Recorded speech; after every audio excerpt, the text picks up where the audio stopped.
Bismillahirrahmanirrahim. Halo, Assalamualaikum warahmatullahi wabarakatuh. Salam santun dan salam sejahtera. Jumpa lagi di channel Sigit Nurwanto.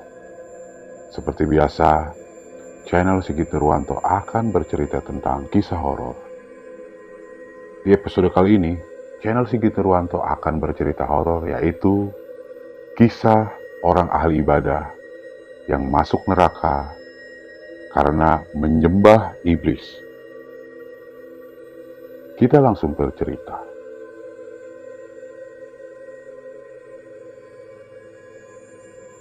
Brashisha Al-Abid, begitulah orang-orang memberi gelar kepadanya.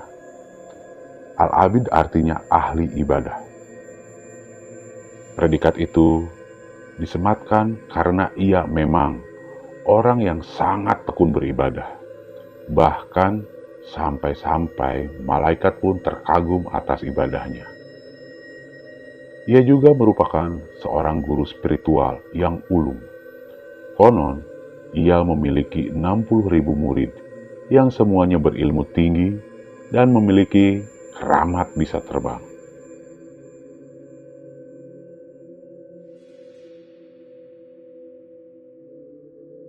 Namun, di tengah kekaguman para malaikat itu, lantas Allah mengherankannya dengan berkata kepada para malaikat,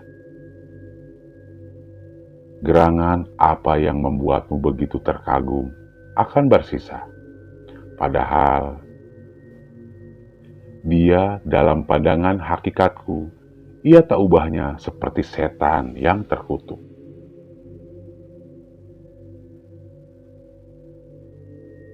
Syahdan, malaikat pun tercengang mendengarnya. Mereka mulai menerka-nerka akan takdir apakah yang membuatnya tersungkur ke dalam lembah derajat setan yang hina. Berkisah, Brashisha memiliki sebuah keramat. Ya, apabila ia menemui orang gila dan kemudian menyentuhnya, maka seketika orang gila tersebut sembuh. Dan itulah yang terjadi saat itu pada seorang gadis anak raja. Sang putri mengalami gangguan jiwa.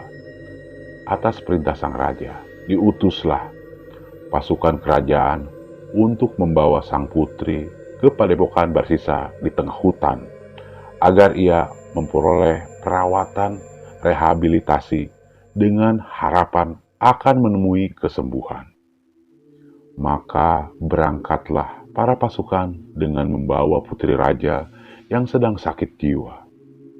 Sesampainya di sana, setelah mengutarakan maksud dan tujuan kedatangannya, para prajurit kerajaan bergegas undur diri untuk kembali ke kerajaan dengan meninggalkan sang putri bersama Brashisha di padepokannya yang berada di tengah hutan.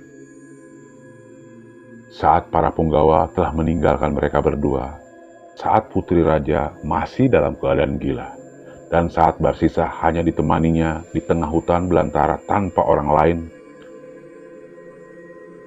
iblis pun datang menggoda. "Wahai Brashisha, tidak engkau melihat putri raja itu cukup cantik jelita? Ia begitu menggoda. Tidak engkau berpikir untuk sejenak bersenang-senang dengannya? Nikmatilah tubuhnya untuk sekali saja. Lagi pula, ia dalam keadaan gila. Sudah tentu, ia tidak akan mengetahui apa-apa yang terjadi saat ini. Setelah kesembuhannya nanti, kalian pun juga hanya berdua di hutan belantara ini. Tak ada orang yang akan mengetahui. Ayolah, kukira pantas bagimu untuk rehat sejenak dari aktivitas ibadahmu yang melelahkan." Bujuk iblis penuh kemesraan. Nahas menimpanya. Brashisha tergoda oleh tipu daya iblis terkutuk.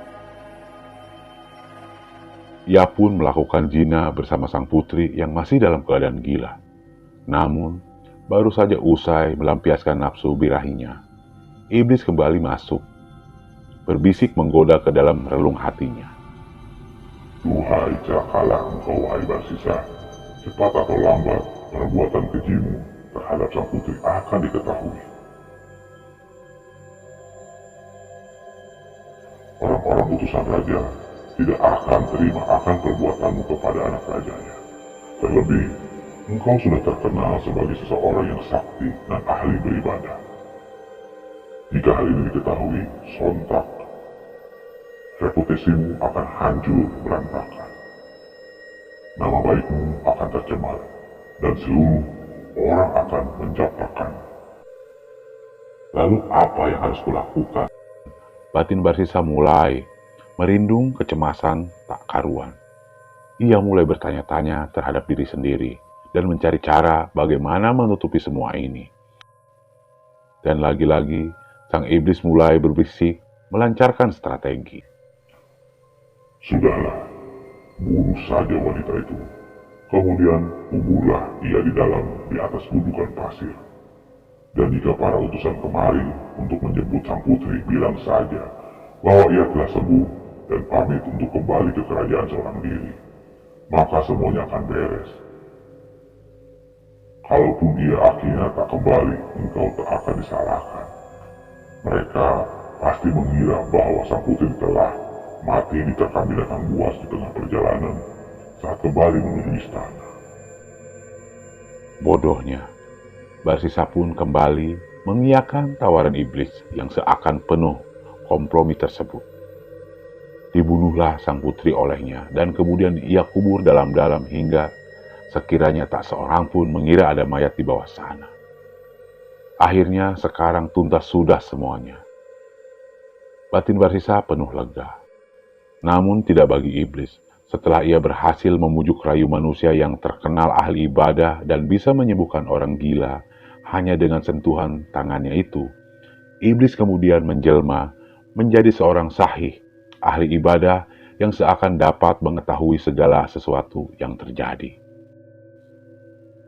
Ia kemudian masuk ke istana, menemui raja, dan menceritakan apa yang terjadi terhadap putrinya dan Barsisa di tengah hutan belantara. Seketika sang raja mengirim utusan untuk menangkap Barsisa di padepokannya. Dan tanpa ampun akhirnya Barsisa dihukum salib oleh sang raja. Sungguh, kini Barsisa sudah tak mampu melakukan apa-apa.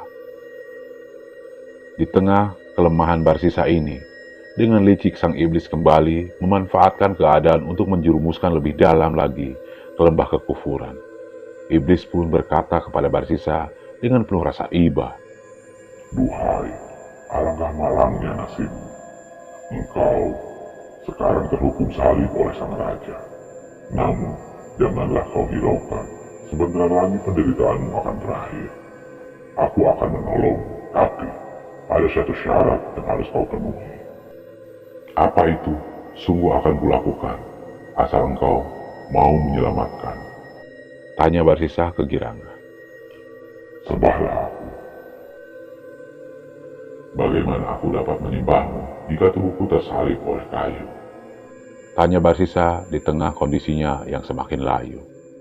Cukuplah bagimu untuk isyarat saja. Entah itu dengan anggukan atau sekadar kedipan mata sebagai ganti sujudmu kepadaku.